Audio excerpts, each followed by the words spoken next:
Hi friends, welcome to Harish academy.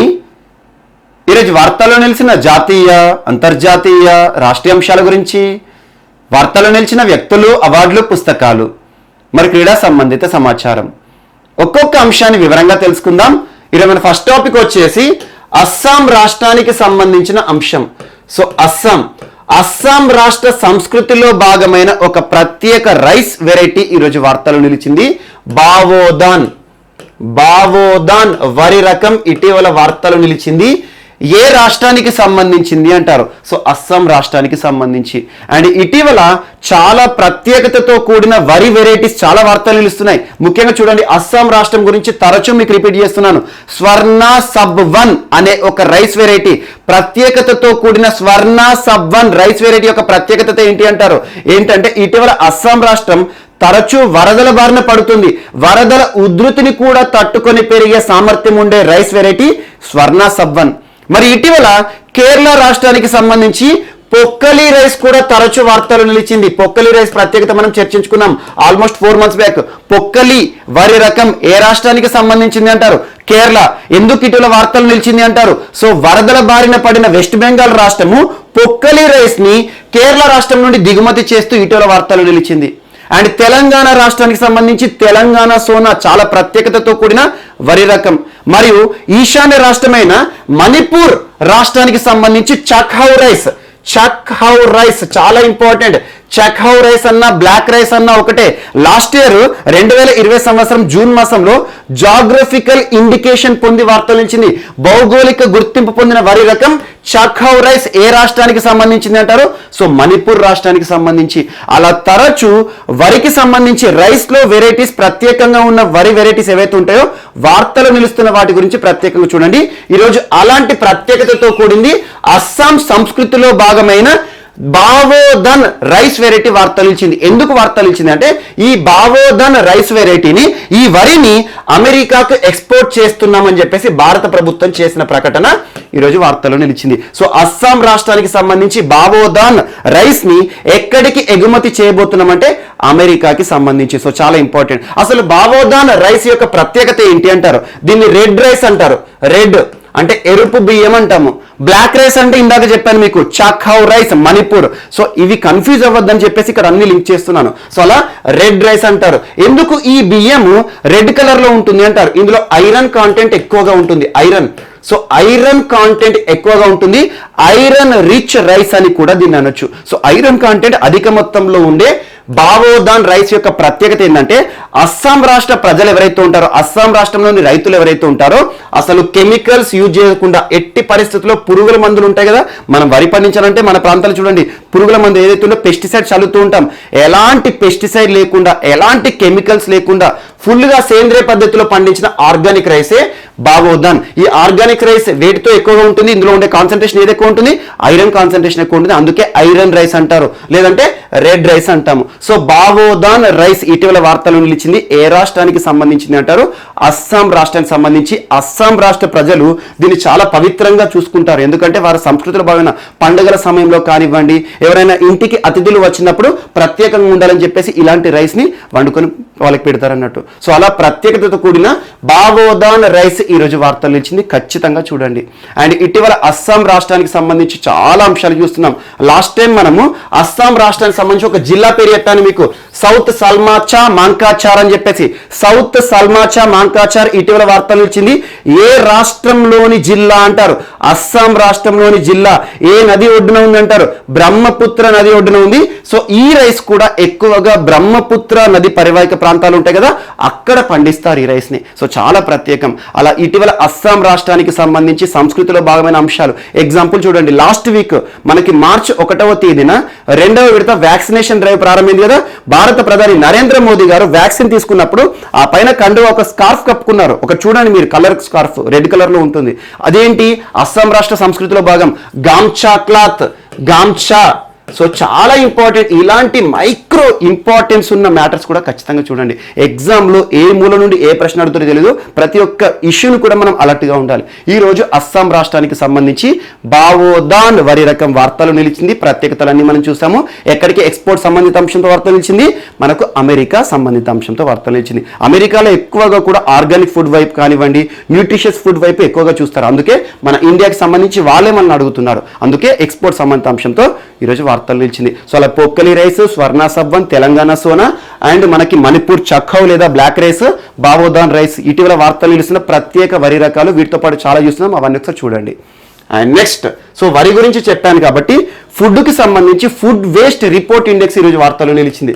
Food waste report index. యాక్చువల్గా food waste అంటే ఏంది, ఆహార పదార్థాలు ఎలా మనం వ్యర్థాలుగా మారుస్తున్నాం అంటే ఏ రకంగా ఆహార పదార్థాలు వేస్ట్ అవుతున్నాయి. సో మనం చూడండి చాలా ఫంక్షన్స్లో కానివ్వండి, ఇంట్లో కూడా చూడండి రెగ్యులర్గా మన ఇంటి నుండి చాలా ఫుడ్ అనేది వేస్ట్గా వెళ్ళిపోతుంది. మనం తినగా మిగిలిపోయిన ఫుడ్ ఉంది పారేస్తున్నాం.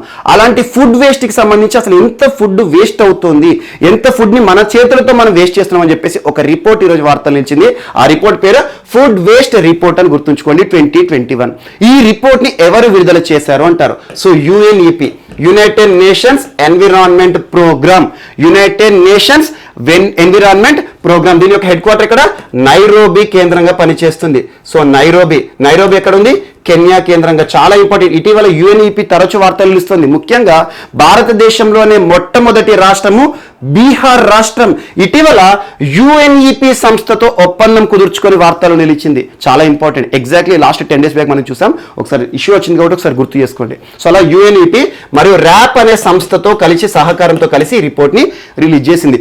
వేస్ట్ రీసోర్సెస్ యాక్షన్ ప్రోగ్రామ్ అన్నట్టు ర్యాప్ అంటే అది అవసరం లేదు, యుఎన్ఈపి అని గుర్తుంచుకోండి. సో యుఎన్ఈపి వారు విడుదల చేసిన ఫుడ్ వేస్ట్ సంబంధిత రిపోర్ట్ ఈరోజు వార్తలు ఇచ్చింది. అందులో వారు ఏం గణాంకాలు చెప్పారంటే ప్రస్తుతం ప్రపంచంలో ఎంత ఫుడ్ అవైలబుల్గా ఉంది అంటే 5.3 బిలియన్ టన్స్. సో ప్రపంచంలో ఫుడ్ ఎంత అవైలబిలిటీ ఉంటే ఎంత వ్యర్థం అవుతోంది, మనం తెలుసో తెలియకో ఏ రకంగా ఆహారాన్ని వేస్ట్గా మారుస్తున్నాం, పక్కన పారేస్తున్న పనికి రాకుండా అని చెప్పేసి ఈరోజు ఆహారం కోసం అలమటించేవారు కోట్లలో ఉన్నారు, ఆహారాన్ని వేస్ట్ చేసేవారు కూడా కోట్లకు మించి ఉన్నారు. అదొకటి ఇంపార్టెంట్. సో అలా ప్రస్తుతం ప్రపంచంలో 5.3 బిలియన్ టన్స్ ఆహార పదార్థాలు ఉన్నాయి. సో ఆహారం అంటే మనం తీసుకునే రైసే కానివ్వండి, ఎలాంటి ధాన్యాలైనా కూడా.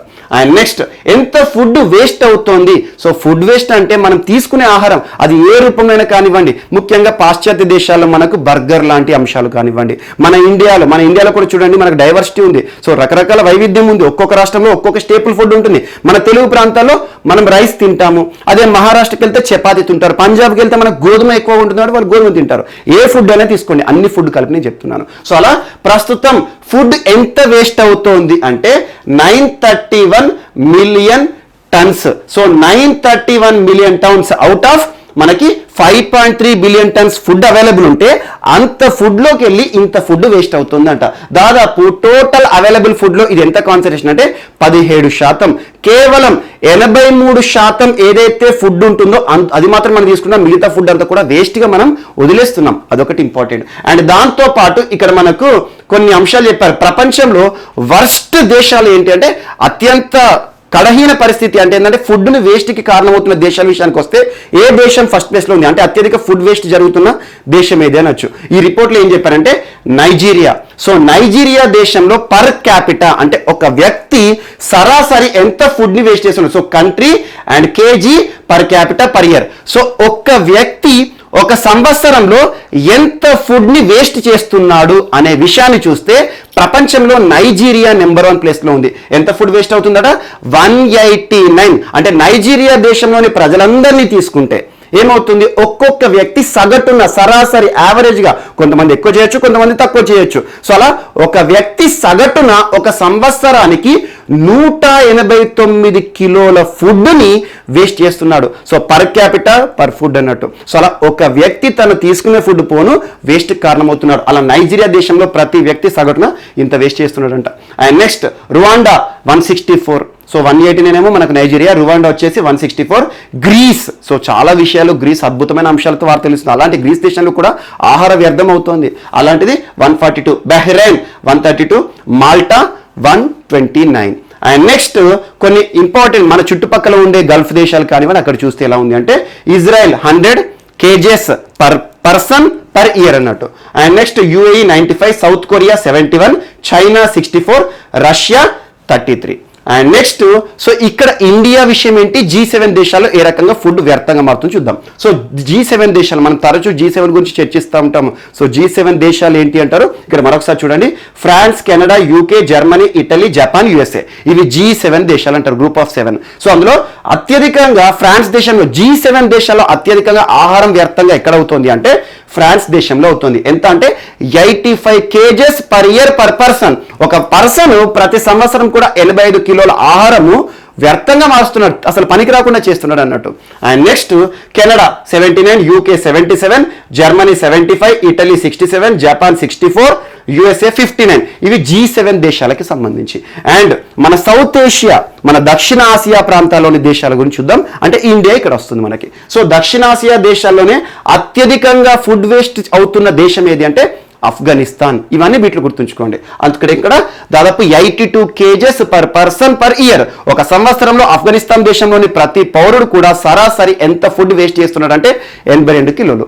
అందులో ఇంకొకటి మన సౌత్ ఏషియాలో Bhutan 79, Nepal 79, Sri Lanka 76, Pakistan 74, and Maldives 71, Bangladesh 65, India చాలా ఇంపార్టెంట్. ఇండియా గురించి చూడండి. ఈ రిపోర్ట్లో ఇండియాలో ప్రతి పర్సన్ భారతదేశంలోని సరాసరి ఎంత అంటారు. సో భారతదేశంలో ఉండే ప్రతి పౌరుడు కూడా సగటున ఒక సంవత్సరానికి ఎన్ని కిలోల ఆహారాన్ని వేస్ట్ చేస్తున్నాడు అంటే 50 కిలోలు. ఇది ఒక్కటి important. 50 kgs per person per year, ఇది ఒకటి ఇంపార్టెంట్. అండ్ ఇక్కడ కొన్ని మనకు రంగాలు, వివిధ రంగాల్లో ఫుడ్ ఎలా వేస్ట్ అవుతుందని చెప్పేసి పర్సెంటేజ్ చెప్పారు, కేజెస్ పరంగా చూస్తారు. Example, annual per capital food wastage ప్రపంచవ్యాప్తంగా కూడా సంవత్సరానికి ఒక వ్యక్తి, సో ప్రపంచవ్యాప్తంగా కూడా సంవత్సరానికి అన్ని దేశాలు తీసుకున్నాను అన్నట్టుగా. ప్రపంచవ్యాప్తంగా ఇండియా ఉంటుంది, G7 దేశాలు ఉంటాయి, సౌత్ ఏషియాలో అన్ని దేశాలు ఉంటాయి అన్నట్టుగా. సో అలా ప్రపంచవ్యాప్తంగా ఉన్న దేశాల్లో సరాసరి ఒక వ్యక్తి ఎంత ఫుడ్ వేస్ట్ చేస్తున్నాడు అంటే ప్రపంచ సగటు అన్నట్టు. అంటే ప్రపంచంలో ఒక వ్యక్తి ఒక సంవత్సరంలో ఎన్ని కిలోల ఫుడ్ని వేస్ట్ చేస్తున్నాడు, అది మనకి 121 kgs. ఇది ఒక్కటి గుర్తుంచుకోండి.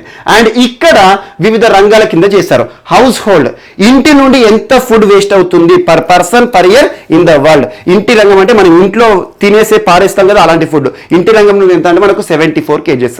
అండ్ ఫుడ్ సర్వీసెస్, ముఖ్యంగా మనకు రెస్టారెంట్స్ అవి ఉంటాయి కదా, అక్కడ ఎంత అంటే మనకు 32 kgs. అండ్ రీటైల్, ఇన్స్టాంట్ మనం వెళ్ళేసేసి ఎక్కడ స్టాల్ దగ్గర కానీ తింటాం కదా, అలాంటివి అన్నట్టు, అక్కడ 15 kgs. సో దీని గురించి అంతగా అవసరం లేదు, కాకపోతే ప్రపంచ సరాసరి గుర్తుంచుకోండి 121 kgs. ఇండియా గుర్తుంచుకోండి 50 kgs.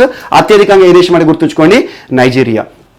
అండ్ ఇక్కడ ఇదే రంగాలు ఏవైతుంటే హౌస్ హోల్డ్ 61%, ఇంటి నుండి ఫుడ్ వేస్ట్ అనేది ఎక్కువగా అవుతుందంట. అది 61%. మొత్తం 100 కిలోలు అనుకుంటే 61 కిలోలు ఇంటి నుండే వ్యర్థంగా మారుతుంది. అండ్ రీటైల్కి వచ్చేసి 13%, ఫుడ్ సర్వీస్ వచ్చేసి 26%. సో ప్రపంచంలో అవైలబుల్ ఉండే ఫుడ్ ఏదైతే ఉంటుందో దాదాపు 5.3 బిలియన్ టన్స్ ఫుడ్ ఉంటే అందులో దాదాపు 17% వేస్ట్ అవుతుందని చెప్పేసి ఈ ఫుడ్ రిపోర్ట్ మనకు ఒక నివేదిక ఇవ్వడం జరిగింది. ఎవరిచ్చారు? UNEP, United Nations Environment Programme. So గుర్తుంచుకోండి ఇది, ఎందుకంటే ఇది ఇలాంటి రిపోర్ట్స్కి సంబంధించి ఎగ్జామ్లో ప్రశ్న వచ్చే అవకాశం ఉంది. సో మనం ఫస్ట్ రైస్ గురించి చూసాము, ఈరోజు ఫుడ్ గురించి చూసాం. ఇంకొకటి దీనికి లింక్ ఇంకొక టాపిక్ ఈరోజు వార్తలు నిలిచింది. సో ఇండియాకి సంబంధించి ఇండియాస్ గ్రేట్ అచీవ్మెంట్. సో ఇండియాకి సంబంధించి ఒక గొప్ప అచీవ్మెంట్ అనుకోవచ్చు. మనందరము చూసాం 2014 సంవత్సరం ఐక్యరాజ్య సమితి సాధారణ సభ యోగా, భారత్ ప్రతిపాదించిన యోగాసనం ఏదైతే ఉంటుందో యోగాని యాక్సెప్ట్ చేసింది. సో ప్రపంచంలోని దాదాపు ప్రతి దేశం ఐక్యరాజ్య సమితి సాధారణ సభ జనరల్ అసెంబ్లీని ప్రతి దేశం కూడా యోగాని యాక్సెప్ట్ చేసింది ఇంటర్నేషనల్ యోగా డే కోసం. అందుకే చూడండి మనం 2015 సంవత్సరం జూన్ 21 నుండి ప్రతి సంవత్సరం యోగా దినోత్సవాన్ని జరుపుకుంటున్నాం. చాలా ఇంపార్టెంట్. సో నరేంద్ర మోదీ గారి ప్రభుత్వం ఏర్పడిన తర్వాత ఒక గొప్ప విజయం యోగా దినోత్సవంతో ప్రారంభమైంది. ఆ తర్వాత ప్రస్తుతం చూడండి 2022 సంవత్సరం అనేది మనకు చరిత్రలోనే ఒక మైల్ స్టోన్. వై మనకు 2022 సంవత్సరం చాలా ఇంపార్టెంట్ ఈవెంట్స్. ముఖ్యంగా అందులో స్వాతంత్ర దినోత్సవం, 75 సంవత్సరాల స్వాతంత్ర దినోత్సవం. అందుకే చూడండి 75 సంవత్సరాల స్వాతంత్ర దినోత్సవ వేడుకలను దృష్టిలో ఉంచుకొని ఈ రోజు భారత ప్రధాని నరేంద్ర మోదీ గారు ఒక కమిటీని కూడా రిలీజ్ చేశారు. ఆ కమిటీ ఏంటంటే నరేంద్ర మోదీ గారి అధ్యక్షతన దాదాపు 259 మంది ప్రముఖులు, వివిధ రంగాలకు సంబంధించిన ప్రముఖులను తీసుకొని సో 75 సంవత్సరాల స్వాతంత్ర దినోత్సవ వేడుకలకి సంబంధించి ఎలా చేయాలి, ఏ రకంగా మనం ఈ వేడుకలను అద్భుతంగా చరిత్రలు నిలిచేలా జరుపుకోవాలని చెప్పేసి అధ్యయనం చేస్తున్నట్టు. ఆ 259 మందిలో మన తెలుగు రాష్ట్రాల సీఎంలు ఉన్నారు. ఎగ్జాంపుల్ మనకు వైఎస్ జగన్మోహన్ రెడ్డి గారు ఉన్నారు, కేసీఆర్ గారు ఉన్నారు, మాజీ ముఖ్యమంత్రి మన 2 ప్రాంతాల్లో కూడా ముఖ్యమంత్రి చేసిన చంద్రబాబు నాయుడు గారు ఉన్నారు, మరి దర్శక రంగం వివిధ రంగాలలో కదా రాజమౌళి గారు ఉన్నారు, అండ్ రామోజీరావు గారు ఈనాడు సంస్థల యజమాని. సో అలా రామోజీరావు గారు కానివ్వండి, ఫార్మా రంగానికి సంబంధించి మనకి ఇటీవల భారత్ బయోటెక్ చీఫ్ గారు కానివ్వండి, సో అలా కృష్ణ ఎల్లా. సో అలా ప్రతి రంగానికి సంబంధించి వివిధ వ్యక్తులను తీసుకొని 259 మెంబర్స్తో కూడిన ఒక కమిటీ నరేంద్ర మోదీ గారి అధ్యక్షతన ఒక కమిటీని వేశారు. అదొకటి ఇంపార్టెంట్, అది కూడా ఈరోజు ఇక్కడ లింక్ చేసుకోండి. సో మనకి 2022 అంటున్నాను, 2022ని గుర్తుంచుకొని మనం ప్రస్తుతం భారతదేశము ఐక్యరాజ్య సమితి భద్రతా మండలి సెక్యూరిటీ కౌన్సిల్ ఉంది కదా, సెక్యూరిటీ కౌన్సిల్లో ఈ సంవత్సరం 2021 జనవరి 1వ తేదీన మనం ఒక అంశాన్ని చర్చించుకున్నాం. సెక్యూరిటీ కౌన్సిల్లో తాత్కాలిక సభ్య దేశంగా భారత్ బాధ్యత వహిస్తోంది అని చెప్పేసి కొన్ని కీలకమైన కమిటీలకు అధ్యక్షత కూడా వహిస్తోంది. అలాంటి ఐక్యరాజ్య సమితిలో మరొక విజయం మనకి ఈరోజు వార్తలు ఇచ్చింది. సో 2023 సంవత్సరాన్ని భారత్ ప్రతిపాదించింది యాక్చువల్గా. సో ప్రస్తుతం ప్రపంచవ్యాప్తంగా కూడా మిల్లెట్స్ కి ఆదరణ పెరుగుతోంది, ప్రాధాన్యత పెరుగుతోంది. ఇలాంటి మిల్లెట్స్ విషయంలో ప్రపంచం మొత్తానికి కూడా అవగాహన కల్పించాలి. ఎప్పుడైనా గుర్తుంచుకోండి, ఐక్యరాజ్య సమితికి సంబంధించి ఒక ప్రత్యేక దినోత్సవం ఉందనుకోండి. ఎగ్జాంపుల్ మనకి జూన్ 5 ఉందనుకోండి, ప్రపంచ పర్యావరణ దినోత్సవం. సో పర్యావరణ విషయంలో ప్రతి ఒక్కరు కూడా ఎలా బాధ్యతగా ఉండాలి, ఏ రకంగా ప్రతి పౌరుని బాధ్యత చేయాలని చెప్పేసి ఒక్కొక్క థీమ్ ఇస్తాము. అలా ఒక డే కానీ ఒక ఇయర్ కానీ వార్తలు నిలిస్తే అది కూడా ఐక్యరాజ్య సమితి ఆధ్వర్యంలో నిర్వహణ జరిగితే ప్రపంచ దేశాల్లో ఒక గొప్ప అవగాహన అనేది జరుగుతుంది. అందుకే చూడండి, యోగా అనేది ఈరోజు ప్రపంచంలో తెలియని వారు లేకుండా అయిపోయింది. ఎందుకంటే ప్రతి దేశం తెలుస్తుంది. భారతదేశంలో పుట్టిన ఒక యోగా ఈరోజు ప్రపంచంలో ఎందుకు ఆదరణ వచ్చింది, జూన్ 21. సో అలా ప్రతి కాంపిటేటివ్ ఎగ్జామ్ ప్రిపేర్ అవ్వాలని తెలుస్తుంది, సాధారణ వ్యక్తికి కూడా తెలుస్తుంది. సో అలా 2023 సంవత్సరాన్ని భారత ప్రభుత్వం ఇంటర్నేషనల్ ఇయర్ ఆఫ్ మిల్లెట్స్ గా చేయండి, గుర్తించండి, జరుపుకుందాం. ప్రపంచంలో మిల్లెట్స్ సంబంధించి అవగాహన కల్పిద్దాం. మిల్లెట్స్ వల్ల కలిగే లాభాలేంటి, మనకు చాలా ఉన్నాయి. చూడండి, ఇటీవల మిల్లెట్స్ యొక్క హెల్త్ ఇష్యూ చూసుకుంటే చాలా మంది మిల్లెట్స్ తీసుకుంటున్నారు. మిల్లెట్స్ జావ రూపంలో కానివ్వండి, ఆ రూపంలో కానివ్వండి, మనకి సజ్జలు వరిగెలు అంటారు. సో అలా రాగులు కానివ్వండి, సో మిల్లెట్స్ తృణధాన్యాలు అంటాం, మనం చిరుధాన్యాలు అంటాం. సో అలాంటి మిల్లెట్ సంబంధించి ప్రపంచంలో అవగాహన చేయడానికి 2023 సంవత్సరాన్ని ఇంటర్నేషనల్ ఇయర్ ఆఫ్ ప్రపంచ తృణధాన్యాల సంవత్సరంగా గుర్తించండి అని చెప్పేసి భారత్ ఈ ఒక ప్రతిపాదన చేసింది ఐక్యరాజ్య సమితి సాధారణ సభలో. దానికి దాదాపు 70 దేశాలు మద్దతు పలికాయి. ఈరోజు ఐక్యరాజ్య సమితి సాధారణ సభలో అత్యధిక దేశాలు యాక్సెప్ట్ చేసేసి ఈ ఇంటర్నేషనల్ ఇయర్ ఆఫ్ మిల్లెట్స్ 2023 వార్తలు ఇచ్చింది. ఖచ్చితంగా రానున్న పోటీ పరీక్షలు దీనికి సంబంధించి ఒక ప్రశ్న అడుగుతారు. 2023 సంవత్సరాన్ని ఐక్యరాజ్య సమితి ఎలా గుర్తించింది అంటే international year of millets. So చిరుధాన్యాలకు సంబంధించి ఎవరు ప్రతిపాదించారు ఈ దినోత్సవం, ఈ సంవత్సరం గురించి అంటారు, ఎవరు అంటే ఇండియా. అదొకటి ఇంపార్టెంట్, చాలా ఇంపార్టెంట్, ఇటువంటి గుర్తుంచుకోండి. సో ఈ సంబరాన్ని ఏదైతే ఉంటుందో ఐక్యరాజ్య సమితి సాధారణ సభ దీన్ని ఆమోదించగానే ఆ సాధారణ సభలోని సభ్యులందరికీ కూడా మిల్లెట్స్తో చేసిన వంటకాలు ఉంటాయి కదా, అవన్నీ కూడా వారికి డిస్ట్రిబ్యూట్ చేసింది భారతదేశం తరపున. అదొకటి ఇంపార్టెంట్. అండ్ నెక్స్ట్ ఈరోజు ఆహార పదార్థాల గురించి చూసాం కదా. సో భారతదేశంలో వరదలకి సంబంధించి అధ్యయనం చేయడానికి ఇటీవల నీతి ఆయోగ్ ఒక కమిటీని వేసింది. ఆ కమిటీ రాజీవ్ కుమార్ గారి ఆధ్వర్యంలో. రాజీవ్ కుమార్ గారు ఎవరు, ప్రస్తుతం నీతి ఆయోగ్లో ఉపాధ్యక్షులుగా ఉన్నారు. రాజీవ్ కుమార్ గారి ఆధ్వర్యంలో 16 మంది సభ్యులతో కూడిన కమిటీని నీతి ఆయోగ్ వేసింది. దేనిపైన అధ్యయనం చేయడానికి, భారతదేశంలో నీటి ప్రమాదాలు, నదుల ప్రమాదాలు లేదా వరదలపై అధ్యయనం చేయాలి, కార్యాచరణ, వాటిని అడ్డుకట్ట వేయడానికి, వాటిని నియంత్రించడానికి, వాటిని మనం ఏ రకంగా కూడా కొన్ని ప్రమాదాలను తగ్గించడానికి ఎలాంటి కార్యాచరణ సిద్ధం చేయాలని చెప్పేసి ఒక కమిటీని వేసింది రాజీవ్ కుమార్ గారి ఆధ్వర్యంలో.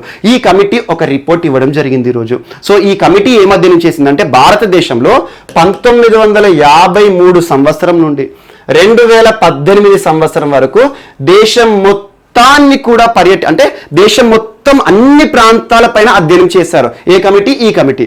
సో అధ్యయనం అంటే ఏంటి, 1953 నుండి 2018 వరకు భారతదేశంలో సంభవించిన వరదలేంటి, నదీ ఆధారిత వరదలేంటి, లేదంటే మనకు తుఫాన్ల ద్వారా వచ్చిన వరదలేంటి, ఇలాంటివన్నీ అధ్యయనం చేసి కొన్ని రిపోర్ట్స్ ఇవ్వడం జరిగింది. ఈ పీరియడ్ గుర్తుంచుకోండి.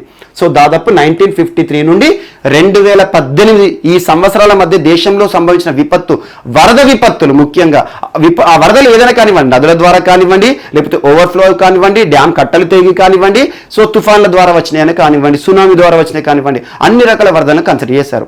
ఆ వరదల ద్వారా ఏం చెప్తున్నారంటే ప్రతి దేశంలో కూడా ప్రతి సంవత్సరం మన దేశంలో ఈ వరదల కారణంగా సరాసరి సగటున ఒక సంవత్సరంలో భారత ప్రభుత్వానికి 5,694 కోట్ల రూపాయల నష్టం జరుగుతోంది. ఒక సంవత్సరం సగటున అంటున్నాను. సో ప్రతి సంవత్సరం భారత ప్రభుత్వానికి వరదల కారణంగా సంభవించే నష్టాలు ఏవైతే ఉంటాయో ఆ నష్టం ఎంత అంటే ఆర్థిక పరంగా చూస్తే 5,694 కోట్ల రూపాయలు ప్రతి సంవత్సరం యావరేజ్. అంటే ఈ అన్ని సంవత్సరాలు లెక్క పెట్టండి. ఇప్పటి వరకు వరదల విషయంలో మనం ఫేస్ చేసిన నష్టం అనేది ఇంత మొత్తంలో ఉంటుంది. సో ఎగ్జాంపుల్ ఇది 50 ఏళ్ళు అనుకోండి, ఆల్మోస్ట్ 70 ఏళ్ళు ఉంది. సో దీనికి ఇంటూ 70 వేస్తే మనకు అంత నష్టం అనుకోవచ్చు ఈజీగా. సో అలా ప్రతి సంవత్సరం సగటున అంటున్నాను, ఎందుకంటే ఒక సంవత్సరం తీవ్ర వరదలు రావచ్చు, ఆ సంవత్సరం ఎక్కువ నష్టం చూస్తాం.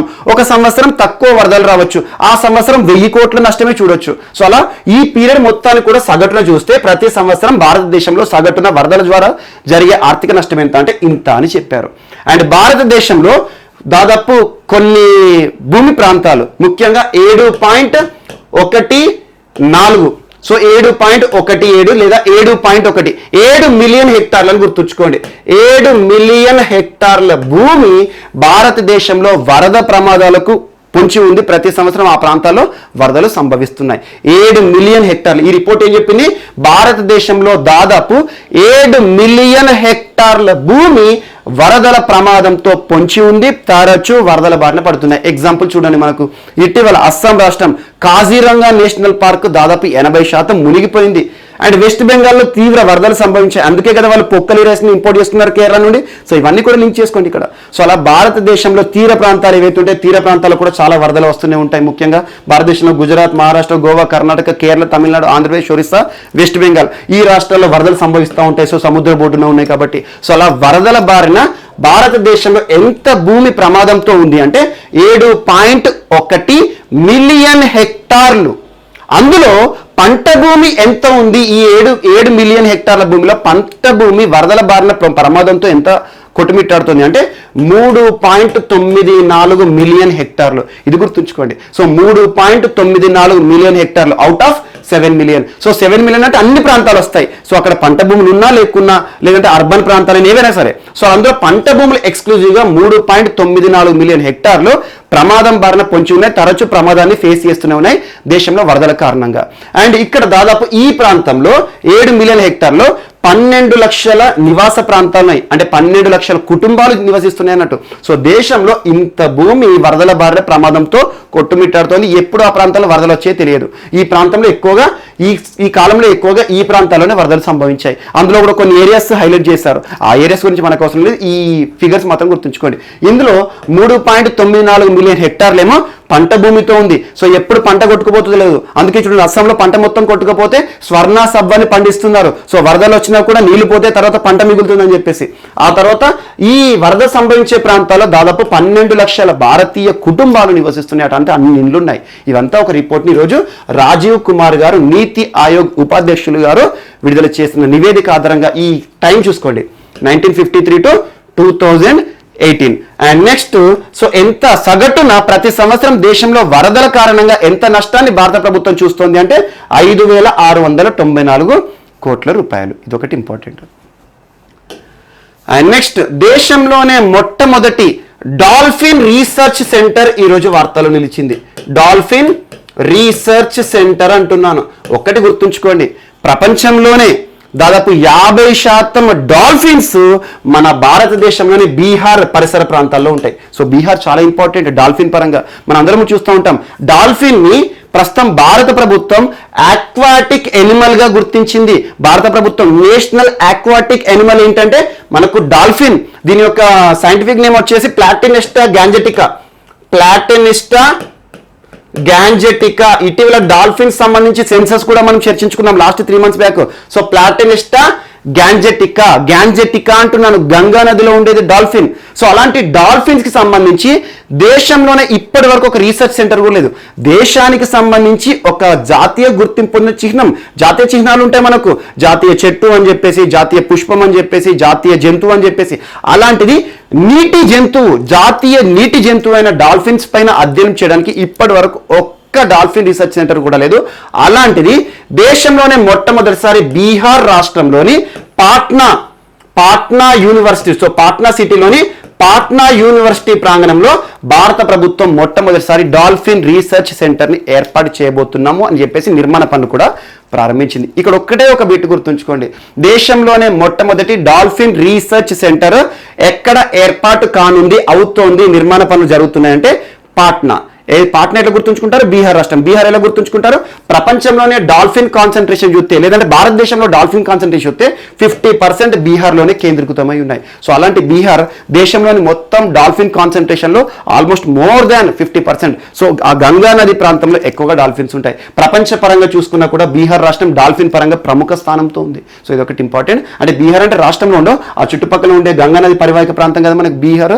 సో అలా ముఖ్యంగా యూపీ, బీహార్, ఈ గంగా నది పరిసర ప్రాంతాల్లో ఆ గంగా నదిలో కనబడే డాల్ఫిన్ ని మన భారత ప్రభుత్వం జాతీయ చిహ్నంగా గుర్తించింది, ఆక్వాటిక్ ఎనిమల్ గా, ప్లాటెనిస్టా గ్యాంజెటికా. దానిపైన అధ్యయనం కోసం పాట్నా యూనివర్సిటీ ప్రాంగణంలో దేశంలోనే మొట్టమొదటి డాల్ఫిన్ రీసెర్చ్ సెంటర్ సంబంధిత అంశం ఈరోజు వార్తల్లో నిలిచింది. ఖచ్చితంగా గుర్తుంచుకోండి. అండ్ నెక్స్ట్ మరొకటి, సో ప్రపంచంలోనే మొట్టమొదటి ప్లాటిపస్ శాంక్చురీ, ఇది కూడా జంతువుకు సంబంధించే ప్లాటిపస్, ప్రపంచంలోనే మొట్టమొదటి ప్లాటిపస్ శాంక్చురీ. ఇది ఉభయచర జీవి.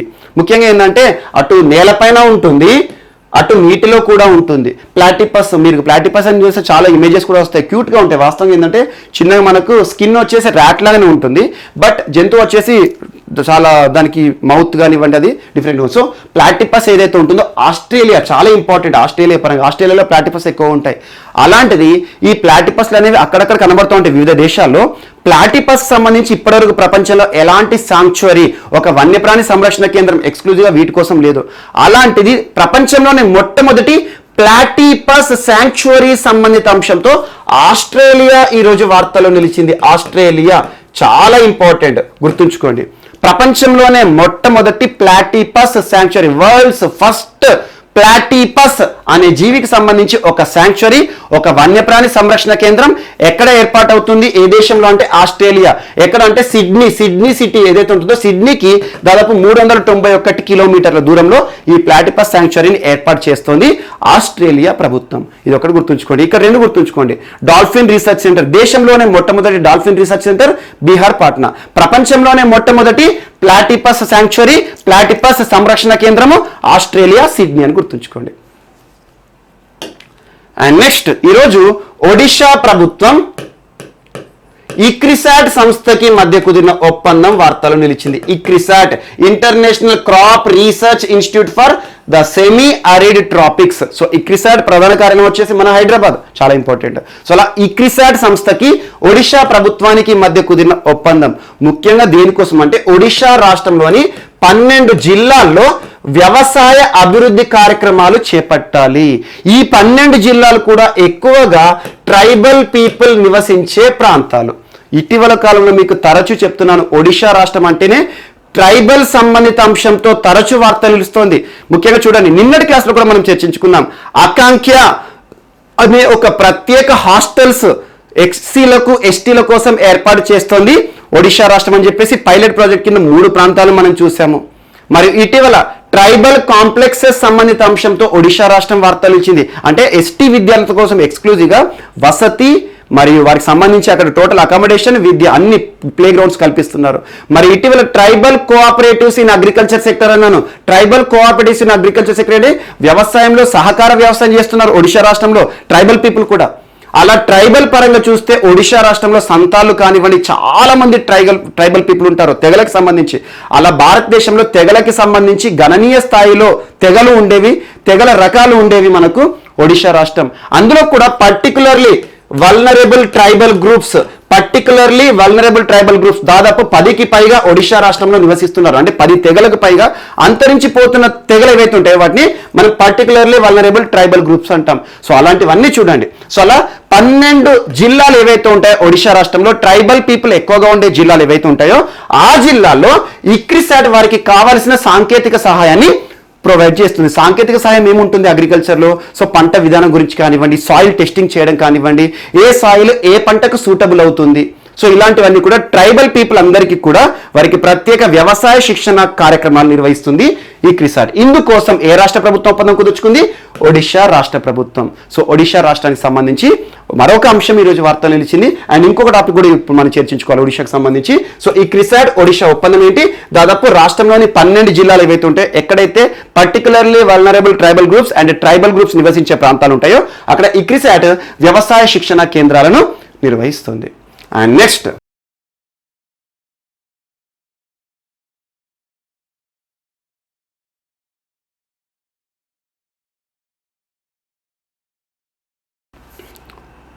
ఒడిషా రాష్ట్రానికి సంబంధించి మరొక అంశం ఈరోజు వార్తలు నిలిచింది.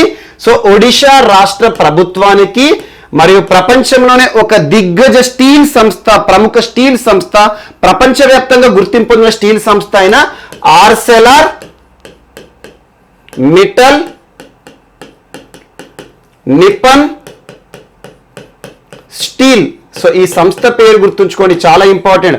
Arcelor Mittal Nippon steel.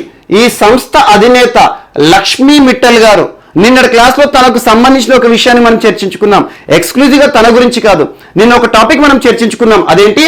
Hurun global rich list. So Hurun సంస్థ విడుదల చేసిన ప్రపంచంలో సంపన్నులకు సంబంధించిన ఒక జాబితా. ఆ సంపన్నుల్లో ప్రపంచంలోనే ఎలాన్ మస్క్ నెంబర్ 1 స్థానంలో ఉన్నారని చెప్పాను, ముఖేష్ అంబానీ 8వ స్థానంలో ఉన్నారని చెప్పేసి. సో అలా భారతదేశానికి సంబంధించిన సంపన్నుల ర్యాంకింగ్లు మరియు ప్రపంచంలో సంపన్నుల ర్యాంకింగ్లు నిన్నటి క్లాస్లో మనం చూసాం. అలా ప్రపంచంలో లక్ష్మీ మిట్టల్ ఈ సంపన్నుల ర్యాంకుల్లో ఎన్నో ర్యాంక్ పొందాడంటే 104వ ర్యాంకు. సో నిన్నటి క్లాస్లో మనం చర్చించుకున్నాం. అదే భారతదేశంలో సంపన్నులు ఉంటారు కదా, భారతదేశంలో నెంబర్ 1 ర్యాంకులో ఎవరున్నారు? మనకి ముఖేష్ అంబానీ గారు. సో లక్ష్మీ మిట్టల్ గారు 4వ స్థానంలో ఉన్నారు, టాప్ 5లో ఉన్నారు. సో అలాంటి లక్ష్మీ మిట్టల్ గారికి సంబంధించిన ప్రముఖ సంస్థ ఆర్సెలార్ మిట్టల్ నిప్పన్ స్టీల్ సంస్థతో ఒడిషా ప్రభుత్వం ఒక ఒప్పందాన్ని కుదుర్చుకుంది. ఈ ఒప్పందం యొక్క ఉద్దేశం ఏంటంటే ఒడిషా రాష్ట్రంలో 50,000 కోట్ల రూపాయల పెట్టుబడితో దాదాపు 50,000 crore రూపీస్ వాల్యూతో ఒక స్టీల్ ప్లాంట్ ని ఏర్పాటు చేయబోతోంది లక్ష్మీ మిట్టల్ కి సంబంధించిన సంస్థ ఆర్సెలార్ స్టీల్ సంస్థ. సో ఇది ఒకటి గుర్తుంచుకోండి. పోటీ పరీక్షలు ఎలా అడుగుతారంటే ఇటీవల ప్రముఖ దిగ్గజ స్టీల్ సంస్థ ఆర్సెలార్ సంస్థ ఏ రాష్ట్ర ప్రభుత్వంతో ఒప్పందాన్ని కుదుర్చుకుంది? రానున్న రోజుల్లో ఆ రాష్ట్రంలో ఒక 50,000 కోట్ల రూపాయల పెట్టుబడులతో ఒక ప్రముఖ స్టీల్ ప్లాంట్ ని కూడా ఏర్పాటు చేయబోతున్నట్టుగా ప్రకటించిన సంస్థ ఏదంటే ఆర్సెలార్ మిట్టల్ నిప్పన్ స్టీల్ సంస్థ. ఇది ఒకటి గుర్తుంచుకోండి. సో ఒడిషా రాష్ట్రం తరచు వార్తలు నిలుస్తోంది. సో మనకి రకరకాల అంశాలు, ముఖ్యంగా చూడండి క్రీడలకు సంబంధించి. సో ఫుట్బాల్ సంబంధిత అంశం, మహిళా ఫుట్బాల్ అంటేనే ఒడిషా రాష్ట్రం గుర్తుకు రావాలి. కారణం ఏంటి?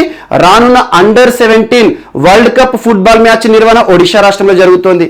మరియు హాకీకి సంబంధించి కూడా చూడండి, భారతదేశంలోనే అతిపెద్ద హాకీ స్టేడియం నిర్మాణం రూర్కెలాలో జరుగుతోంది. భారతదేశంలో ఒడిషా మొట్టమొదటి రాష్ట్రంగా ఇటీవల వార్తలు నిలిచింది. COVID-19కి సంబంధించి కోవిడ్ వారియర్ మెమోరియల్ ని ఏర్పాటు చేస్తున్నారు. మరియు ట్రైబల్ రిలేటెడ్ ఇష్యూస్ కానివ్వండి, వార్తలు నిలిచిన ప్రాంతాలు కానివ్వండి, ఇటీవల స్వాభిమాన్ అంచల్, గురుప్రియ సేతు, సో నిన్నటి క్లాసులో చర్చించిన అంశాలు ఇవన్నీ కూడా లింక్ చేసుకోండి. సో ఒడిషా రాష్ట్రానికి సంబంధించి ఒక స్టీల్ ప్లాంట్ విషయంలో ఒక ఒప్పందం ఈరోజు వార్తలు నిలిచింది. అండ్ నెక్స్ట్ ఈరోజు ఛత్తీస్గఢ్ రాష్ట్రంలో ఉన్న ఛత్తీస్గఢ్ లో ప్రస్తుతం ప్రభుత్వంలో కాంగ్రెస్ అధికారంలో ఉంది. భూపేష్ బఘేల్ గారు ముఖ్యమంత్రిగా ఉన్నారు. సో ఛత్తీస్గఢ్ రాష్ట్రంలోని డాంగల్గఢ్ అంటారు, డాంగల్గఢ్ ప్రాంతంలో ఉన్న మా బంబ్లేశ్వరి దేవి దేవాలయం, బంబ్లేశ్వరి దేవి టెంపుల్. సో ఇది ఒక్కటే గుర్తుంచుకోండి. ఇటీవల వార్తలు నిలిచిన మా బంబ్లేశ్వరి దేవి దేవాలయం ఏ రాష్ట్రంలో ఉంది అంటారు? చాలా చారిత్రక దేవాలయం.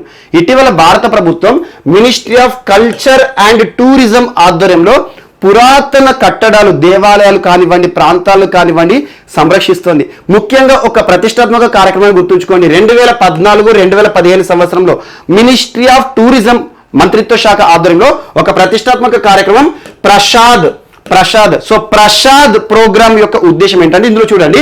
So national mission on pilgrimage. So pilgrimage అంటే ఏంటి? దేవాలయం. సో నేషనల్ మిషన్, జాతీయ స్థాయిలో ఒక ప్రత్యేక మిషన్ ని ప్రారంభించింది భారత ప్రభుత్వం. ఎందుకోసం? పిల్గ్రిమేజ్ రెజ్యువనేషన్ అంటే ఏంటి? సో దేవాలయాలను పునరుద్ధరించాలి, మరొకసారి వాటిని పునర్నిర్మించాలి, లేదంటే అభివృద్ధి చేయాలి. So national mission on pilgrimage rejuvenation and spiritual heritage augmentation drive. So ఈ యాక్రోనిమ్ గుర్తుంచుకోండి, ప్రసాద్ యాక్రోనిమ్.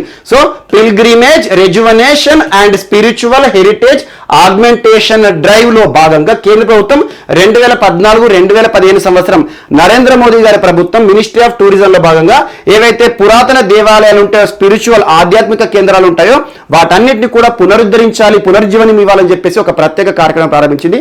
ఆ ప్రోగ్రామ్ లో ఇప్పటి వరకు భారతదేశంలో 13 స్థలాలను అభివృద్ధి చేస్తూ వస్తుంది.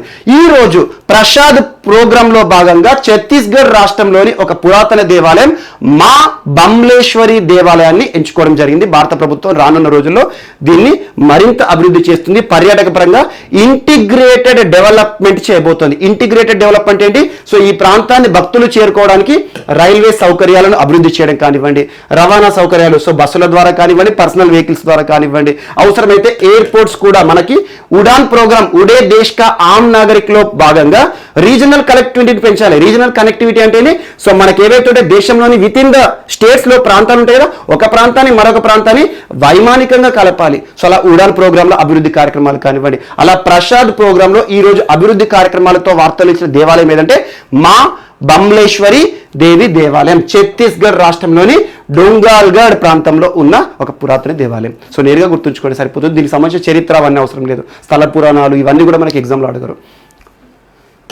అండ్ నెక్స్ట్ ఇస్రో ఇటీవల తరచూ వార్తలు నిలుస్తుంది. PSLV C51 అద్భుతమైన ప్రయోగం, విజయవంతమైంది అని మనం చెప్పుకున్నాం. అమెజాన్ ఎవన్ Brazil satellite, primary satellite, earth observatory satellite అని చెప్పేసి అంతకుముందు PSLV C50 వార్తలు ఇచ్చింది.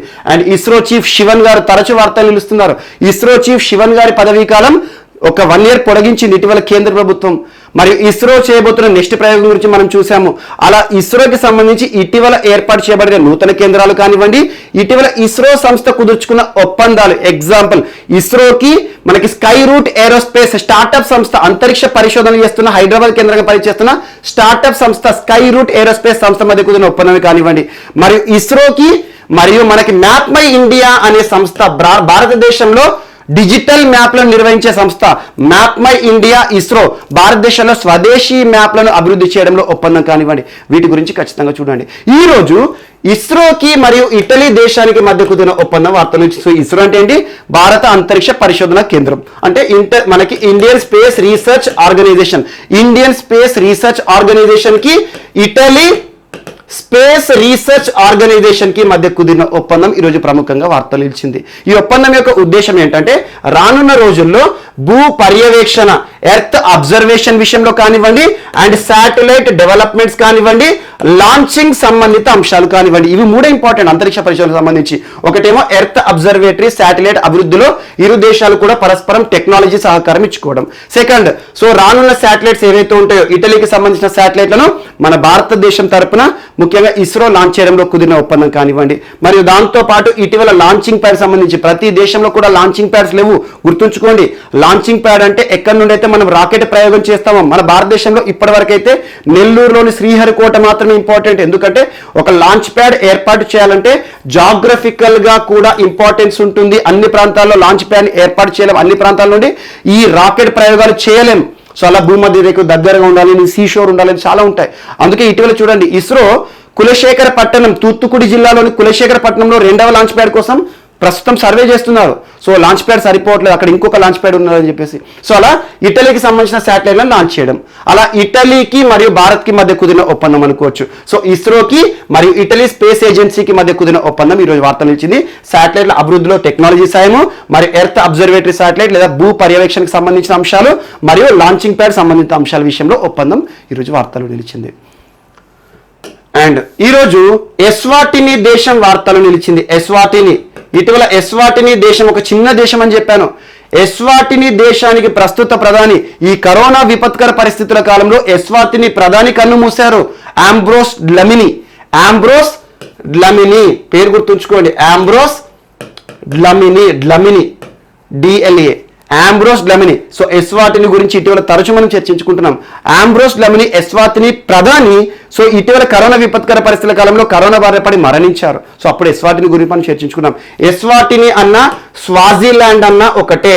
Swaziland not Switzerland. So Swaziland అన్న ఎస్వాటిని అన్న ఒకటే దేశం. సో అలా ఎస్వాటిని దేశానికి విపత్తు నిర్వహణకి సంబంధించి విపత్తు నిర్వహణ నిధి అనుకోవచ్చు. విపత్తు నిర్వహణ కోసం ఎస్వాతిని దేశంలో అభివృద్ధి కార్యక్రమాల కోసం భారత ప్రభుత్వం ఈ రోజు చేసిన ఆర్థిక సాయం వార్తల్లో నిలిచింది. ఆ ఆర్థిక సాయం ఎంత అంటే ముఖ్యంగా భారతదేశం ఒక దేశానికి లైన్ ఆఫ్ క్రెడిట్ చేస్తుంది అంటే భారతదేశానికి సంబంధించి ఒక బ్యాంకు గుర్తుండాలి మనకు. సో బాంబే కేంద్రంగా పనిచేస్తున్న India Exim bank. So export import bank అనొచ్చు, Exim bank. So Exim bank ఈ రోజు ఎస్వాతిని దేశానికి భారత్ తరపున అంటే భారతదేశం కదా, సో భారత్ నుండి ఎస్వాతిని దేశానికి దాదాపు 10.40 మిలియన్ US$ ఆర్థిక సాయం కింద పంపడం జరిగింది. ముఖ్యంగా ఎందుకోసం అంటే ఆ దేశంలో సో కింగ్డమ్ ఆఫ్ ఎస్వాతిని అంటాం, ఆ దేశంలో ఈ విపత్తు నిర్వహణ సంబంధిత అంశాల్లో టెక్నాలజీ సాయం కోసం వీటిని ఖర్చు చేయబోతున్నారు. అండ్ ఇది లోన్ అనకూడదు, ఇది line of credit. So line of credit అంటే ప్రత్యేకంగా ఇస్తారు, ముఖ్యంగా ఇంట్రెస్ట్ రేట్ తక్కువగా ఉంటుంది. ఆ ఏ దేశం అయితే భారతదేశంలో లైన్ ఆఫ్ క్రెడిట్ కింద ఆర్థిక సాయం పొందుతుందో ఆ దేశం భారతదేశం నుండి దాదాపు 80 to 90% ఇంపోర్ట్స్ కూడా చేసుకోవాలి. దీనికి సంబంధించి అభివృద్ధి కార్యక్రమాల్లో భాగంగా ఇటీవల మాల్దీవ్స్ తరచు వార్తలు నిలిచింది, మారిషస్ వార్తలు నిలిచింది, శ్రీలంక వార్తలు నిలిచింది లైన్ ఆఫ్ క్రెడిట్ సంబంధిత అంశాలతో. సో ఎస్వాతినికి భారత ప్రభుత్వం 10.40 మిలియన్ డాలర్స్ ని ఆర్థిక సాయం కింద చేస్తుంది ఎగ్జిమ్ బ్యాంక్ నుండి. సో ఎగ్జిమ్ బ్యాంక్ అనగానే లైన్ ఆఫ్ క్రెడిట్ అంటే మనకి ఎగ్జిమ్ బ్యాంక్ కూడా గుర్తుకు రావాలి. And next world book fair. So ప్రపంచ పుస్తక ప్రదర్శన వరల్డ్ బుక్ ఫేర్ 2021ని ప్రారంభిస్తూ ఈరోజు కేంద్ర విద్యాశాఖ మంత్రి మేధావి, సో ఇటీవల మేధావి అంటున్నాను ఎందుకంటే వాతాయన్ పురస్కారం, వాతాయన్ జీవితకాల సాఫల్య పురస్కారం, ఒక గొప్ప కవి, చాలా నవలలు రాశారు, పుస్తకాలు రాశారు. ప్రపంచంలోని చాలా దేశాల్లో తన పుస్తకాలు కొన్ని దేశాల పాఠ్యాంశంగా కూడా అభ్యసిస్తున్నారు.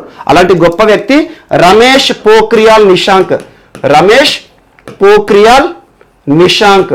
సో ఒక మంచి విద్యావాది అనుకోవచ్చు, విద్యావేత్త అనుకోవచ్చు. అందుకే చూడండి భారతదేశంలో ప్రస్తుతం కేంద్ర విద్యాశాఖ మంత్రిగా ఉన్నారు. అంతకుముందు హ్యూమన్ రీసోర్స్ డెవలప్మెంట్ మినిస్ట్రీ అనేవారు, ఆ మినిస్ట్రీ పేరుని మార్చాం మనం విద్యాశాఖ. సో విద్యాశాఖ మంత్రి రమేష్ పోఖ్రియాల్ నిశాంక్ గారు ఢిల్లీలో వర్చువల్ గా నిన్నటి రోజున వరల్డ్ బుక్ ఫేర్ ప్రపంచ పుస్తక ప్రదర్శనని ప్రారంభిస్తూ వార్తలు నిలిచారు. న్యూఢిల్లీ వేదికగా జరుగుతుంది. సో ఇటీవల పుస్తక ప్రదర్శనలు కూడా తరచూ వార్తలు నిలుస్తున్నాయి. ముఖ్యంగా త్రిపురకి సంబంధించి 39th Agartala international book fair వార్తలు నిలిచింది. సో ఇలాంటివి ఖచ్చితంగా చూడండి. సో వరల్డ్ బుక్ ఫేర్ సంబంధిత అంశంతో ఈరోజు ఢిల్లీ వార్తలు నిలిచింది. అండ్ నెక్స్ట్ ఈరోజు రాష్ట్రీయ అంశాల్లో పీరియడ్ పావర్టీకి సంబంధించి